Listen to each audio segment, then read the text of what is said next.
Buhay ko, naisip ko noon, ay magiging payak na lang, parang kampana sa simbahan ng aming barangay sa Liliw na tumutunog ng paulit-ulit, walang pagbabago. Ngunit isang linggo, nagbago ang lahat sa paraang hindi ko inasahan. Hello, ako si Carmela, 55 taong gulang, isang ina, asawa, at ina ng mga apo. Mahigit 2 dekada na kaming naninirahan ni Mateo sa lumang bahay namin sa bayan ng Liliw, Laguna. Tahimik ang buhay namin, puno ng mga simpleng gawain at mga araw na tila paulit-ulit lang. Pero nung isang linggo, iniwan ni Mateo ang bahay para magpahinga sa isang beach resort sa Batangas. Sabi niya kailangan niya ng sariwang hangin at masahe sa likod. Ngayon, ako'y nag-iisa sa aming lumang bahay. Ang amoy ng kahoy at lumang tiles ang bumabati sa akin sa bawat umaga. Alam ko, magiging payapa lang ang linggong ito. Magbabasa ako ng mga libro, magluluto ng mga puto, baka bisitahin ko pa ang mga kapitbahay para mag-inuman ng mainit na tsokolate. Suot ko ang isang magaan na duster na kulay asul at ang paborito kong sandalyas na may strap na mahigpit sa aking mga bukong-bukong na kahit 55 na ako ay nagpapakita pa rin ng ganda ng aking mga binti. Inayos ko ang aking buhok sa isang malambot na bun at naupo sa lumang upuan sa sala upang simula ng aking pahinga. Ngunit hindi nagtagal ang katahimikan, tumunog ang telepono ko. Si Luningning, ang aking anak na babae, ay tumawag na umiiyak. "Mama, hindi ko na kaya," wika niya nang nanginginig ang boses. "Kalimutan mo ang bahay namin dito sa Guiho, Antipolo. Gulo na gulo dito." Wala si Diego, nasa shop pa rin siya. "Hindi ko kaya mag-isa. Pakiusap mama, tulungan mo ako." Napaluha ako nang marinig yon. Ang pagiging ina ay walang pahinga. Pinatay ko ang oven, pinalitan ang aking duster ng maong na pantalon at puting blusa na laging nagpaparamdam sa akin ng ganda kahit simple lamang. Isinuot ko ang wedge sandals ko na nagbibigay ng konting alindog at nagdala ng aking lumang bag papuntang Antipolo, sa lugar kung saan ang hangin ay may halong amoy ng rosemary at olibo. Dito nagsimula ang isang linggo na hindi ko malilimutan kailanman. Hindi ko malilimutan ang unang sandali nang marating ko ang bahay nila sa Guiho, Antipolo. Napapalibutan ng matatandang punong olibo ang bahay, parang tanikala ng mga alaala at lihim na matagal nang nakatago. Ang araw ng umaga ay naglalaro sa mga puting pader na tila pinipinta ang paligid ng gintong liwanag. Doon ko nakita si Diego, ang asawa ni Luningning, na nakatayo sa harap ng garahe. Matangkad siya, may malalakas na braso na bakas ng matagal na pagtatrabaho sa mekaniko. Nakasuot siya ng puting sleeveless na t-shirt na basa ng pawis at ang amoy ng sabon at langis ay bumalot sa paligid niya. Hindi ko maintindihan kung bakit, pero bigla kong naramdaman ang pagbilis ng tibok ng puso ko. "Salamat at dumating ka, Mama Carmela," sabi niya nang may ngiti na parang sinag ng araw. Akala ko magiging gulo ito, kaya sumunod ako sa kanya papunta sa isang maliit na bodega sa likod ng bahay, isang lumang kubo na puno ng mga kahon, gamit at mga alaala ng nakaraan. Binuksan niya ang pintuan at bumugso ang amoy ng alikabok at gasolina na parang lumang hininga ng mga bagay na pinabayaan na. Pumasok ako at umakyat sa hagdang kahoy para abutin ang isang kahon sa taas. Nang umakyat ako, may bigla ang simoy ng hangin na nagtangay sa aking blusa, inihayag ang aking baywang. Nararamdaman ko ang kaniyang mga mata na tila naghahabi ng mga lihim na kwento. "Mag-iingat ka," bulong niya mula sa likuran. Hawak ang aking balikat para hindi ako matumba.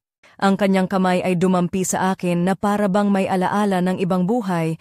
Hindi ito isang malisyosong haplos, kundi isang paggunita ng mga bagay na dati nang naabot. Nang bumaba ako, napansin kong sobrang lapit niya sa akin. Ramdam ko ang init ng kanyang hininga, o baka ako lang ang nalilito sa sarili kong damdamin.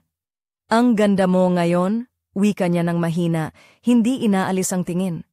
Napahiya ako, pero may kakaibang kuryente sa paligid. Isang panganib na dulot ng kuryosidad. "Diego," mahina kong wika. Hindi ko alam kung ano ang sasabihin. Hindi siya kumilos nang lumapit o umalis. Ang kanyang presensya ay isang hamon, isang lihim na tinig na walang salita. Sa sandaling iyon, ang bahagi ng akin na akala ko'y patay na ay muling nagising, parang pusang naglalaway sa sikat ng araw. Dinala niya ako sa kusina para magtsa habang nililinis ko ang mga kamay ko gamit ang basang tela. Siya naman ay kumuha ng 2 tasa mula sa estante at habang ginagawa niya iyon, bahagyang nakataas ang kanyang t-shirt na nagpakita ng isang guhit ng balat na kulay tsokolate. Hindi ko maiwasang tumingin, hindi ko dapat ginawa, pero ganoon ang nangyari. Palagi akong naririnig si Luningning na nagsasabi ng maganda tungkol sa'yo, sabi niya. Sabi niya, ikaw ang pinakamalakas na babae na kilala niya. Isang normal na ina lang ako. Sagot ko, pero ang boses ko ay tila naiiba, malambot, parang seda na bihirang gamitin. Tila hindi siya naniwala sa mga sinabi ko. Bumalik kami sa bodega. Ang katahimikan ay mabigat, puno ng mga di nasabi. May mga di sinasadyang haplos, isang kahon na sabay naming binuhat, ang mga daliri niya'y dumampi sa aking pulso.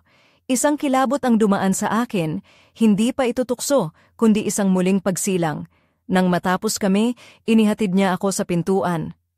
Salamat, Mama Carmela, mahina niyang sabi. May kakaibang tapat na liwanag sa kanyang mga mata na nagpahayag ng damdamin. Ako'y nakaramdam ng kahinaan at lakas ng sabay. Nang sumakay ako sa kotse, dumampi kami ng mga kamay. Maliit na haplos, ngunit nagliyab na parang apoy na nagbabalik ng aking kabataan.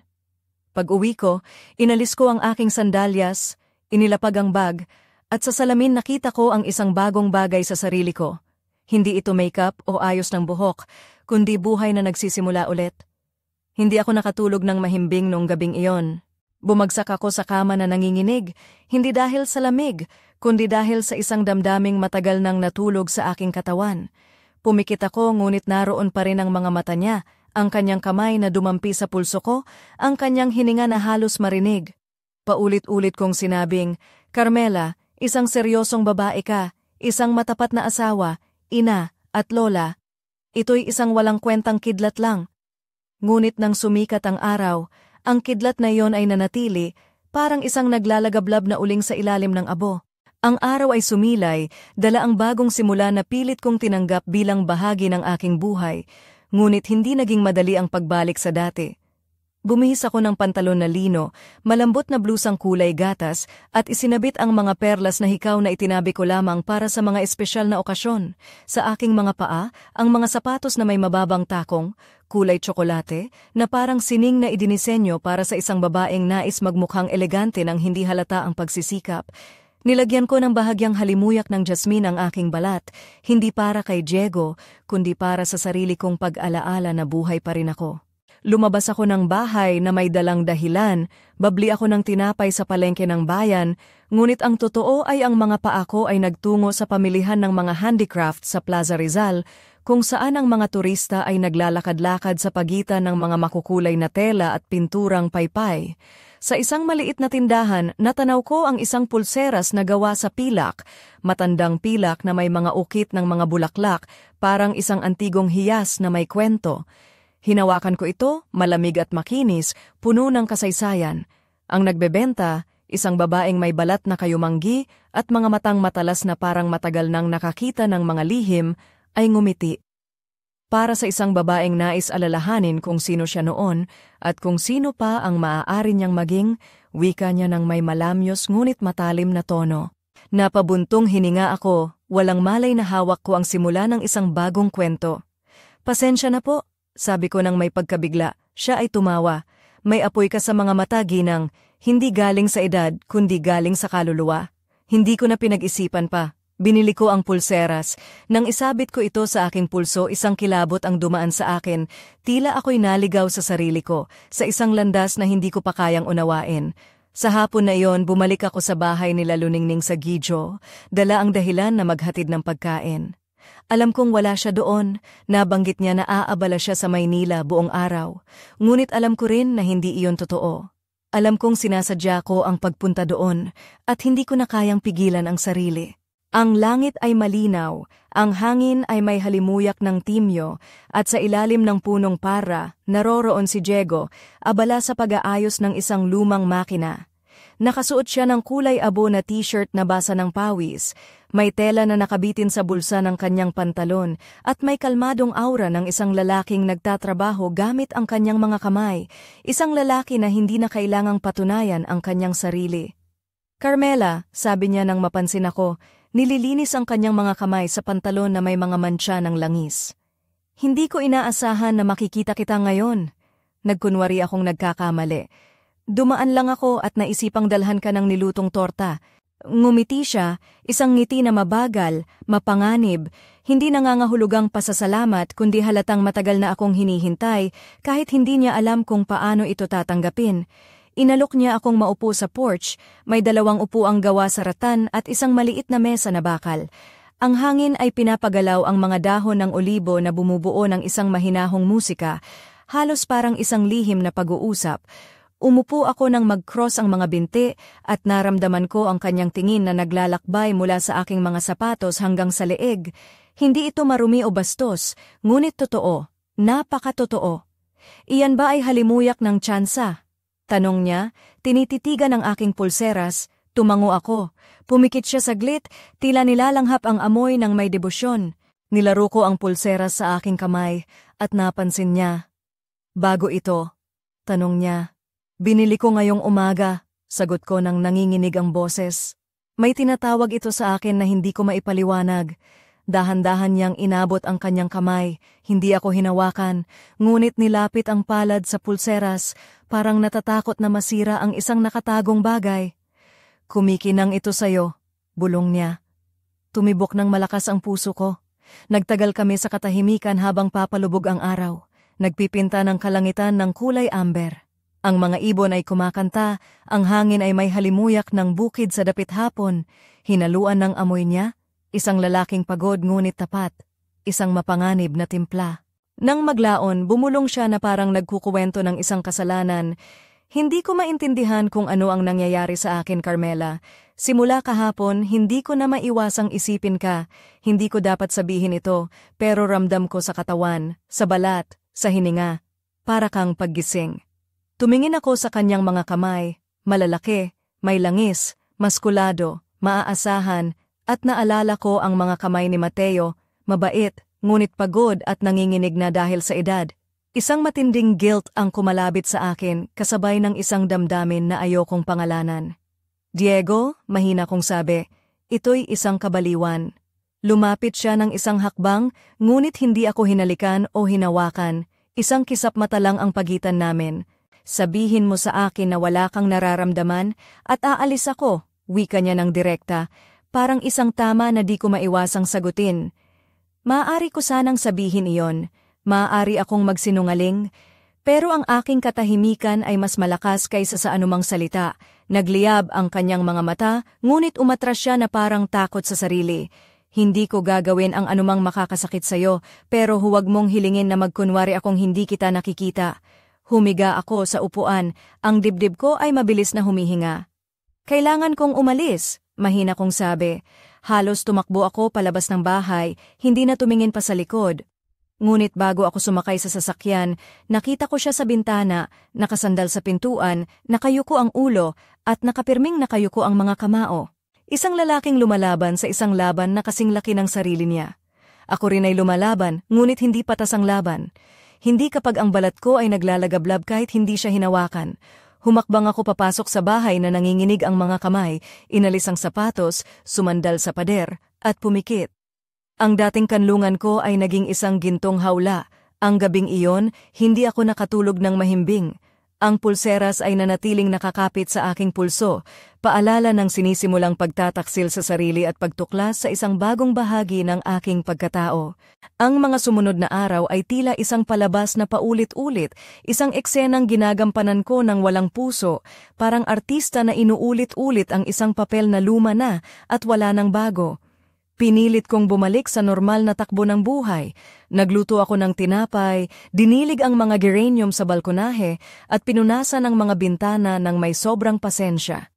Pero sa kabila ng mga simpleng gawain, ang isip ko ay palaging naglalakbay pabalik sa bahay nila Luningning, sa porch kung saan si Diego ay tumingin sa akin na parang ako'y higit pa sa mga taon, mga alaala at mga malalambot na kulubot sa paligid ng mga mata. Dumating si Mateo mula sa Batangas, amoy pa rin niya ang sunscreen at dagat, dala ang pagod na may halong kasiyahan ng mga lalaking naniniwalang ang buhay ay maayos na. Niyakap niya ako ng mahigpit at sinabi na namimiss niya ako ng sobra. Nagpakita akong masaya, tulad ng inaasahan ng lahat, pero ang tibok ng puso ko ay may kakaibang ritmo, isang ritmo na delikado at hindi kabilang sa bahay na ito. Isang hapon, nilapitan niya ako at mahina ang tinig, "Carmela, bukas ang kaarawan ni Luningning, sama tayo ano?" Bumilis ang tibok ng puso ko nang marinig iyon, isang salu-salo ng pamilya, ako, siya, at si Diego sa iisang bubong. Pinilit kong ngumiti ng buong lakas. "Oo, syempre," sagot ko, kahit na may malamig na pakiramdam sa sikmura ko. Sa araw ng kasiyahan, inihanda ko ang sarili ko ng dahan-dahan, parang nagbubuo ng kalasag. Nagsuot ako ng mid-length na burgundy na damit na yumakap sa aking mga kurba ng may kahinhinan, hindi masyadong mahigpit, ngunit hindi rin maluwag. May maiikling manggas, gawa sa malambot na tela na dumadaloy parang alak na tumapon, at mga sandalyas na may manipis na takong na nagpapahaba sa aking mga binti at nagbibigay ng ritmo sa bawat hakbang. Iniayos ko ang buhok ko sa isang mababang bun, iniwan ang 2 hibla na malumanay na dumampi sa leeg ko. Ipinaabot ko ang malamyos na langis ng jasmine na parabang isang lihim na panlaban sa katahimikan ng gabi, at halos hindi ko na malayan ay inayos ko ang pulseras na pilak sa aking pulso, hindi lamang palamuti, kundi isang alaala, isang panganib na nakatago. "Ang ganda mo," sabi ni Mateo nang may taos-pusong paghanga.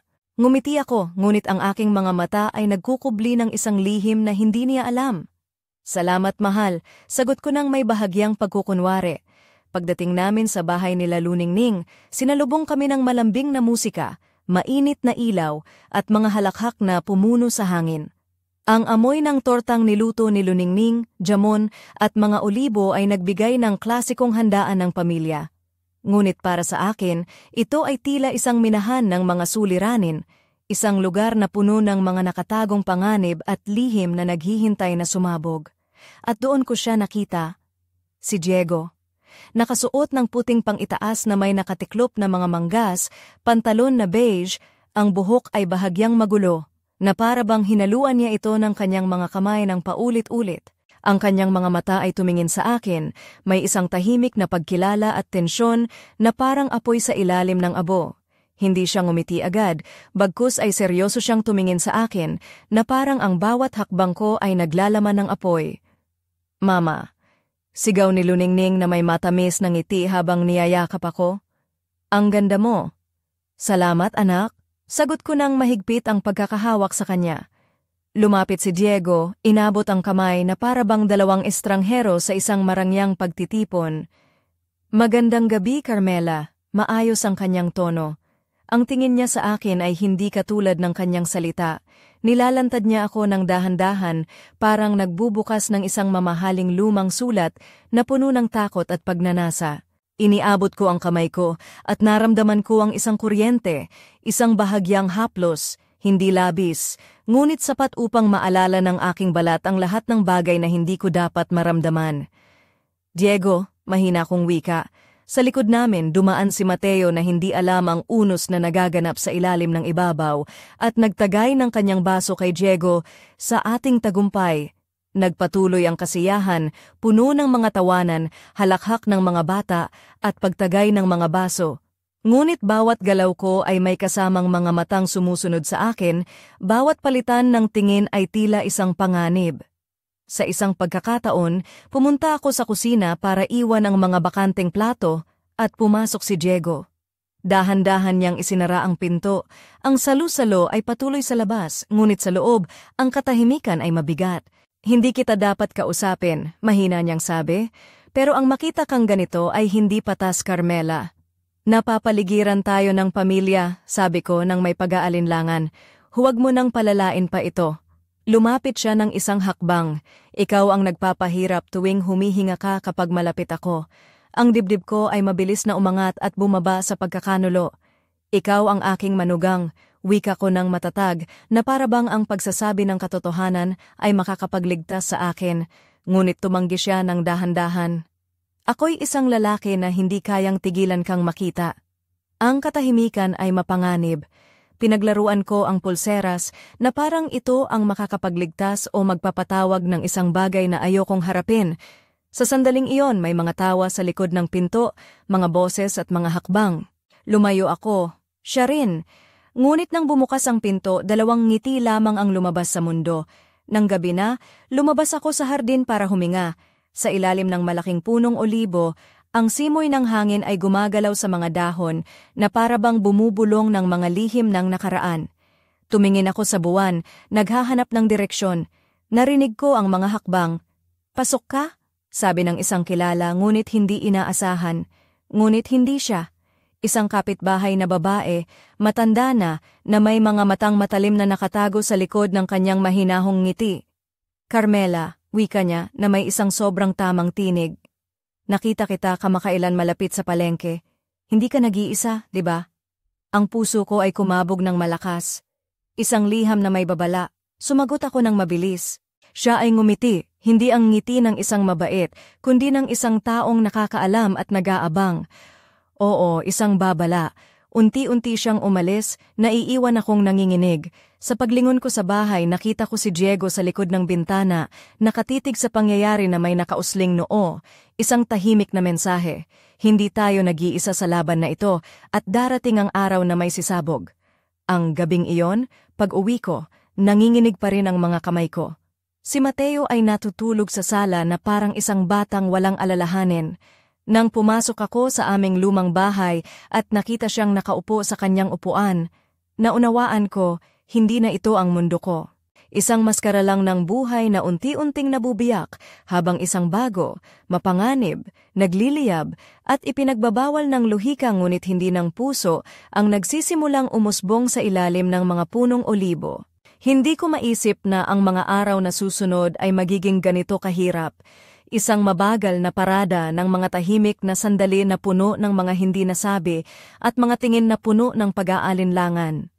Si Mateo ay patuloy na nagsasalita tungkol sa mga bayarin, mga balita sa radyo, at ang taniman ng kapitbahay, habang ako naman ay nakikinig na para bang wala sa aking isipan ang mga sinasabi niya. Ang aking puso at isip ay nasa ibang lugar, sa isang lalaking hindi ko dapat iniisip, ngunit hindi ko mapigilang makalimutan, si Diego. Sinubukan kong iwasan siya. Hindi ko pinuntahan ang bahay nila sa Giho, hindi ko sinagot ang mga text niya na palaging naglalaman ng iisang salita lamang. Kailangan kitang makausap, ngunit ang tadhana ay hindi nakikinig sa mga takot at pag-iwas. Isang hapon, habang ang langit ng Antipolo ay naging kulay abo at mabigat, tila ba nagbabanta ng unos, naglakad ako ng walang direksyon upang linisin ang aking isipan. Ngunit ang mga hakbang ko ay ginabayan ng isang di nakikitang puwersa pabalik sa mga olibo. Ang hangin ay may halimuyak ng basang lupa, at naroon siya, nakasandal sa kanyang sasakyan, tila naghihintay. "Alam kong darating ka," sabi niya na parang isang bagay na matagal nang alam. Sinubukan kong sagutin siya ng may lakas at distansya, ngunit ang mga salita ay naglaho sa hangin. Hindi ko dapat ito gawin. Lumapit siya ng isa pang hakbang, hindi ako hinawakan, ngunit ramdam ko ang presensya niya. "Carmela, hindi ko na kaya pang magpanggap. Ikaw rin, hindi ka na."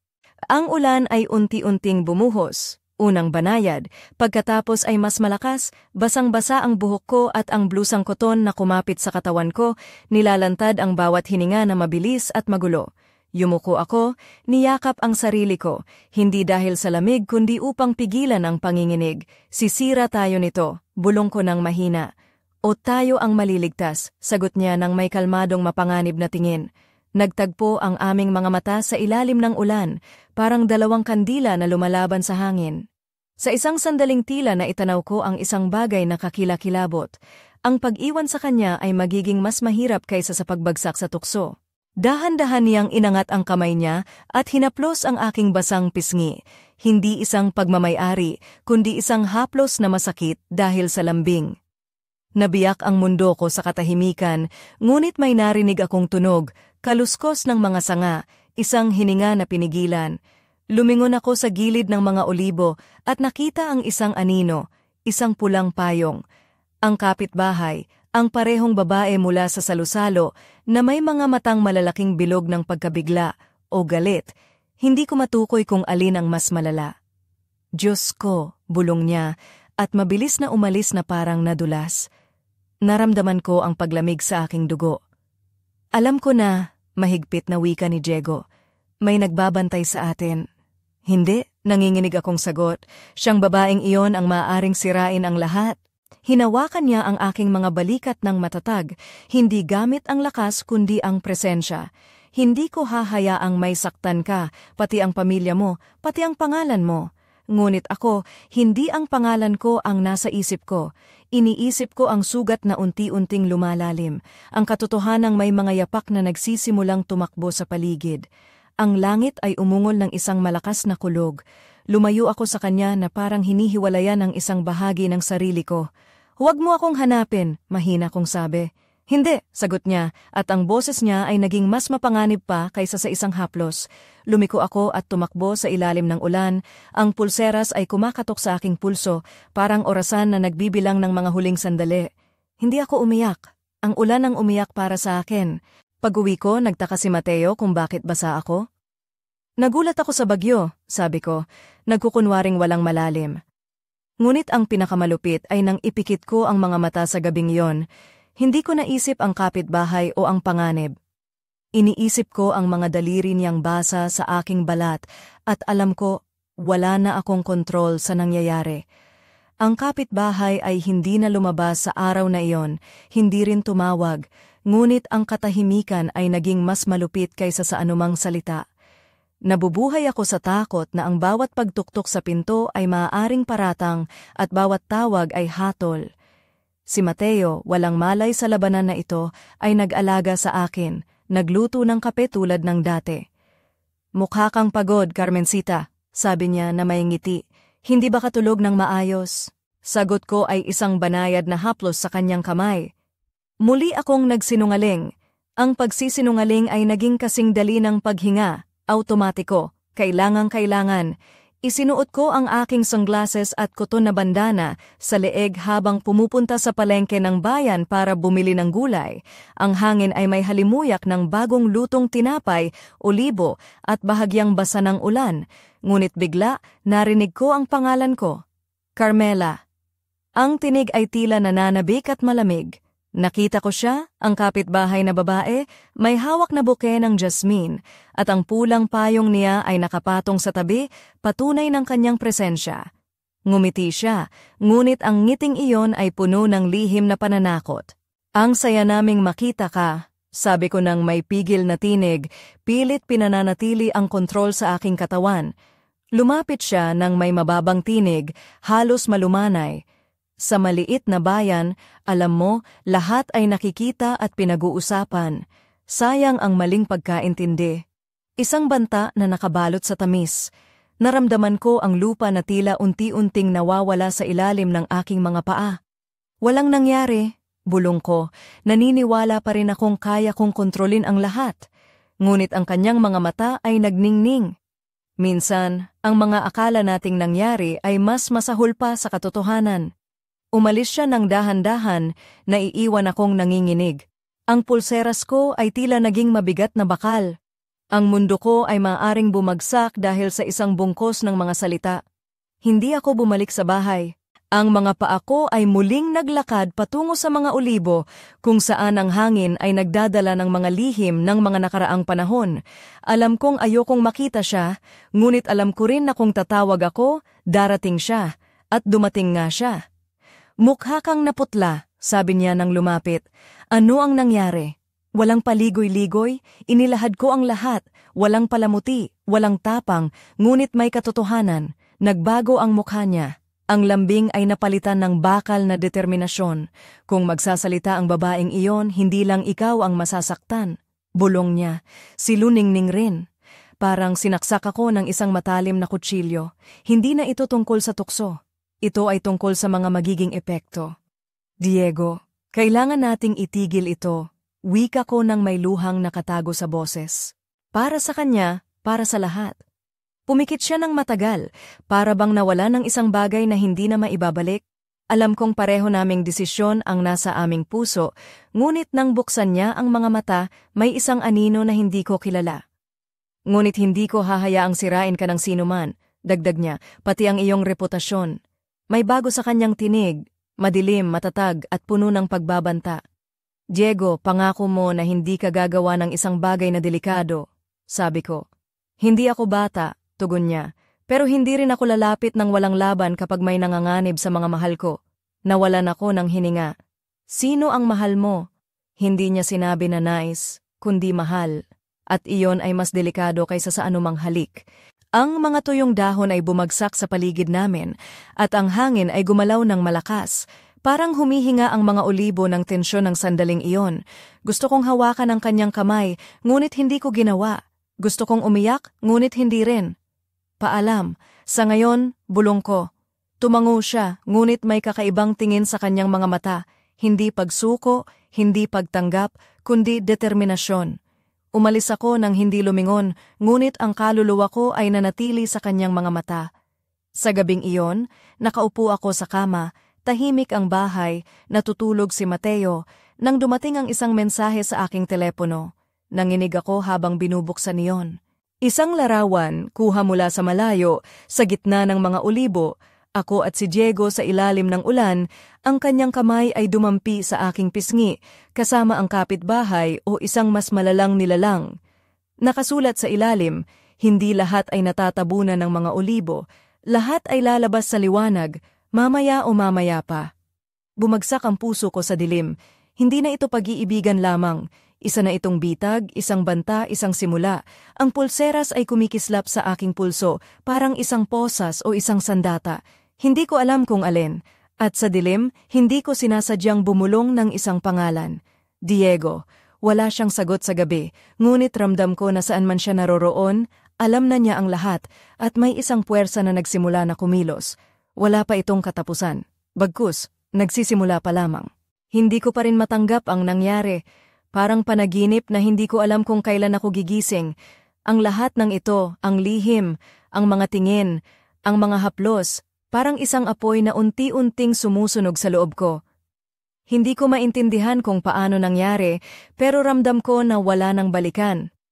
Ako si Carmela, 55 taong gulang, ina, asawa, at lola na akala ko'y tapos na ang mga gulo sa buhay ko. Ngunit ang pangyayaring ito ay parang lindol na yumanig sa aking mundo. Nakatitig ako sa salamin at sa kabila ng mga kulubot at mga tanda ng panahon, may isang bago akong nakita. Isang babaeng naglalagablab, isang apoy na hindi kayang apulihin ng mga pangkaraniwang araw. Alam ko na ang mga pangyayari ay hindi dapat nangyari. Maraming paraan para maiwasan ito, kung hindi ako pumunta sa bahay nila Luningning, kung hindi ako nagdala ng pulseras na iyon, kung hindi kami nagtagpo ni Diego sa bodega. Pero nangyari pa rin. Ang mga sandali ng aming pagkikita ay bumabalik sa akin na parang pelikula na paulit-ulit na pinapalabas ang mga eksena ng pagnanasa at pagdududa. Ang haplos ng kanyang kamay sa aking likod, ang tingin na puno ng lihim, ang mga salita na hindi niya sinabi ngunit ramdam mo sa bawat titig. Hindi ito simpleng tukso, ito ay isang pagbabalik ng bahagi ng akin na matagal nang pinaniniwala ang patay na. Naiisip ko kung paano ito natapos, kung paano siya umatras ng may takot sa sarili, kung paano kami naghiwalay nang hindi naglakas loob na gawin ang unang hakbang na magwawasak sa lahat. Ang aming tahimik na labanan ay puno ng mga dinasabi, mga lihim na nalilito, at mga damdaming hindi kayang itago. Hindi ko alam kung paano kami makakatapos sa gulo na ito nang hindi nasasaktan ng lahat. Ngunit ang isang bagay ay malinaw. Ang mga pangyayaring ito ay nagbukas ng pinto na hindi na maaaring isara. Ako, si Carmela, ay hindi na ang babaeng nag-iisa at tahimik na nanirahan sa lumang bahay namin sa Liliw. Ako ay muling nagising, at ang bawat araw ay isang laban sa pagitan ng nakaraan at ng bagong apoy na nagsisimula sa loob ko. Hindi ko inasahan ang susunod na pangyayari, isang pangyayaring kumawala sa aking kontrol at nagdulot ng takot at pagkabigla. Isang hapon, habang abala ako sa pag-aayos ng mga halaman sa harap ng bahay sa Liliw, may narinig akong malakas na tunog mula sa kalsada. Lumingon ako at nakita ang isang sasakyan na mabilis na dumaraan. May itim na kotse na tila sumusunod sa akin mula pa sa palengke. Napabuntong hininga ako, pero may kakaibang kaba sa dibdib ko.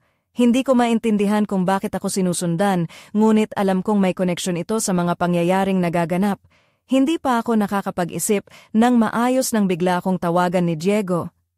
"Carmela, kailangan nating mag-usap agad." sabi niya nang may tensyon sa boses. Alam kong hindi ito basta-basta. Sumakay ako sa kotse papunta sa bahay nila sa Guizhou, dala ang halo-halong takot at kuryosidad.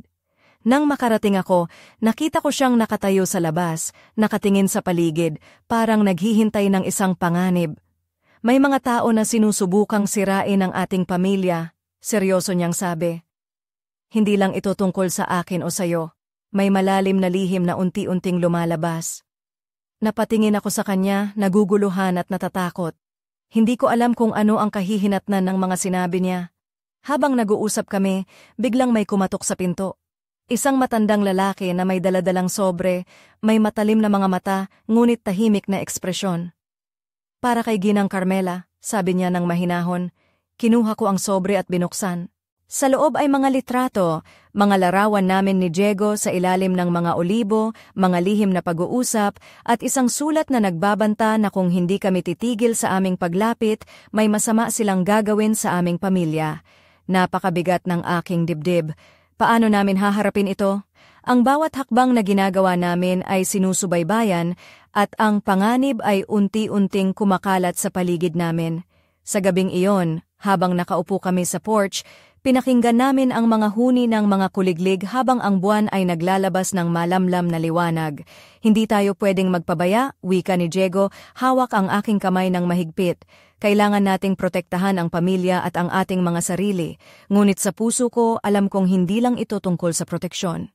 Ito ay isang labanan para sa ating mga puso, para sa mga lihim na matagal nang nakabaon at ngayon ay nagbubukas na. Ang takot at pag-asa ay naghalo sa bawat salita at sa bawat titig namin sa isa't isa, may dala kaming pangakong hindi madaling masira. Ngunit ang labanan ay nagsisimula pa lamang. Hindi ko inaasahan na ang pangalawang bahagi ng aming lihim na laban ay magiging mas mabigat at mas madilim. Makalipas ang ilang araw mula sa pagtanggap namin ng mga banta, napansin kong may kakaibang nangyayari sa paligid ng aming bahay sa Guizhou. Isang gabi, habang naglalakad ako sa hardin upang huminga ng sariwang hangin, may narinig akong mga yabag sa likod ko. Nang lumingon ako, wala akong nakita kundi ang mga anino ng mga punong olibo na kumikilos sa malamig na hangin. Ngunit ang pakiramdam ng panganib ay hindi nawala. Nang muli akong lumingon, nakita ko si Diego na nakatayo sa dilim, nakatingin sa akin ng may seryosong ekspresyon. Mayroon silang mga mata saan man tayo magpunta, mahina niyang sabi. Hindi tayo ligtas kahit saan. Makalipas ang ilang araw, dumating si Mateo sa amin sa Guizhou nang walang paunang abiso. Nagtataka siya sa mga nangyayari at sa biglaang pagiging malapit namin ni Diego. Sa isang hapunan, tinanong niya, "Ano ba ang nangyayari dito? Bakit parang may tinatago kayo?" Napaisip ako, hindi ko alam kung paano sasagutin iyon nang hindi nagpapakita ng buong katotohanan. Si Diego naman ay tahimik, tila may mga salitang hindi niya kayang ilabas. Ang tensyon sa silid ay lumalala at ang bawat pag-uusap ay nagiging delikado. Isang gabi habang nag-uusap kami sa porch, biglang may kumatok ng malakas sa pintuan. Nang buksan namin, isang grupo ng mga taong hindi ko kilala ang nakatayo, mga mukha na malamig, mga matang walang emosyon, mga aninong tila nagdadala ng panganib. Isa sa kanila ang naglabas ng isang sobre at iniabot ito sa akin. "Ito ang huling babala," malamig niyang sabi. "Tumigil kayo o haharapin ninyo ang mga kahihinatnan." Hindi ko mapigilan ang panginginig ng aking mga kamay. Alam kong ang mundo namin ay unti-unting nagiging isang larangan ng digmaan at kami ang nasa gitna nito.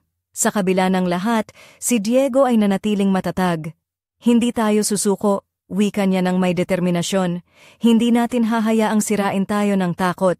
Sa kanyang mga salita, naramdaman ko ang init ng pag-asa, ngunit alam kong ang laban na ito ay hindi pa tapos. Ang dilim ay lumalalim, at ang aming mga puso ay patuloy na nagsusumamo para sa liwanag na magpapalaya sa amin mula sa mga anino.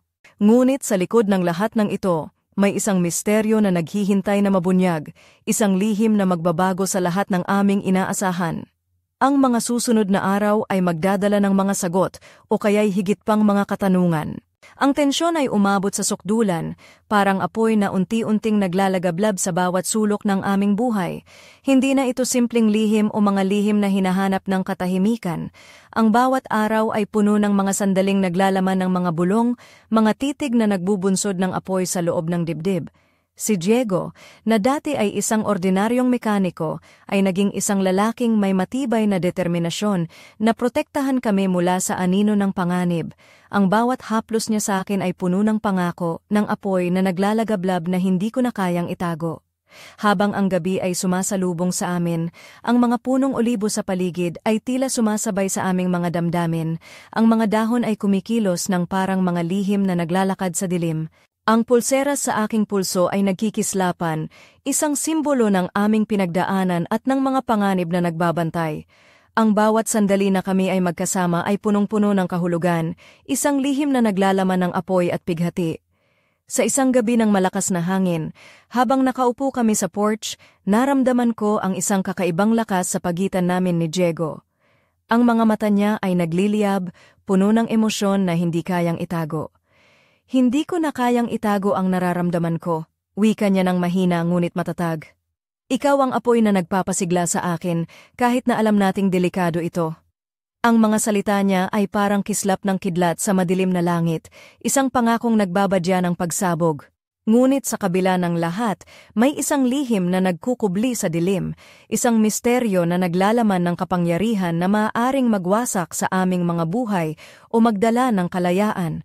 Ang bawat hakbang namin ay naglalapit sa amin sa isang bingit, isang lugar kung saan ang katotohanan at kasinungalingan ay naglalaban. Ang apoy ng aming damdamin ay nag-aalab ng mas matindi, ngunit ang panganib ay patuloy na nagmamasid sa bawat sulok. Sa gitna ng lahat ng ito, ang aming kwento ay nagiging isang labanan ng puso at kaluluwa, isang tula ng pagtitiis at pagnanasa na hindi patapos. Ang gabi ay sumapit na may dalang kakaibang lamig, ngunit sa loob ko ay nag-aalab ang isang apoy na hindi ko na kayang itago. Ang pulsera sa aking pulso ay tila may sariling buhay, kumikislap sa dilim, at nagdadala ng mga alaala at mga pangarap na matagal nang natulog sa ilalim ng mga punong olibo. Ako si Carmela, isang babae na akala ko'y natapos na ang kanyang kwento, ngunit ngayoy nakatayo sa gitna ng isang bagyong puno ng lihim, pagnanasa at panganib. Si Diego ay narito sa aking tabi, ang kanyang mga kamay ay mahigpit na humahawak sa akin, ngunit hindi ito isang hawak ng pagmamay-ari, kundi isang pangakong hindi niya ako pababayaan. Ang mga mata niya ay puno ng apoy, isang apoy na naglalaban sa loob niya, isang apoy na nagbigay buhay sa isang bahagi ko na akala ko'y patay na. Ngunit sa likod ng kanyang tapang, may isang anino na hindi niya kayang itago, isang lihim na maaaring magwasak sa amin o magdala ng kalayaan. Sa likod ng madilim na gabi, may isang boses na bumubulong sa hangin, isang boses na nagbabadya ng pagbabago, ng pagtatapos at ng isang simula. Ang kapitbahay na babae, ang mga anino sa dilim, ang mga lihim sa ilalim ng mga olibo, lahat ng ito ay bahagi ng isang kwento na mas malaki kaysa sa amin. Ang aming mga puso ay naglalaban, ang aming mga damdamin ay naglalakbay sa pagitan ng pag-ibig at panganib, at sa isang sandali, habang ang hangin ay humahaplos sa aming mga mukha, naramdaman ko ang isang pangakong hindi ko pa nauunawaan, ngunit alam kong magbabago ng lahat.